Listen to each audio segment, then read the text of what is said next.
సాయంత్రం పూట నేను ఫెయిత్లో వాక్యం చదువుకుంటా ఉన్నాను. నాకు చర్చిలో నుంచి ఏడ్పు వినబడుతుంది. అది మామూలు ఏడ్పు కాదు.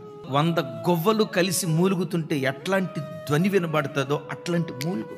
ఎవర్రా ఎంత ఏడుస్తా ప్రార్థన చేస్తున్నారని ఇక్కడ తొంగి చూస్తేనండి 25 సంవత్సరాల యవ్వన బిడ్డ నా గుండెలు పగిలేటట్లుగా ఏడుస్తుంది.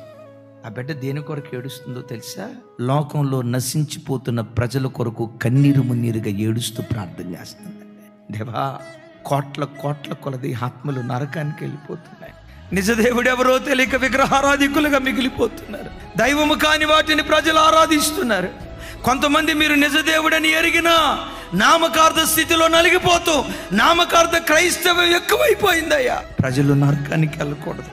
ఏడుస్తూ ఆ బిడ్డ అంటది, నరకమంతా ఖాళీ అయిపోవాలయ్యా, పరలోకమంతా ఆత్మల చేత నింపబడాలయ్యా అని అడుగుతుంది. నీ కన్నులు ఆ కన్నీళ్లతో నిండుకొనుగాక.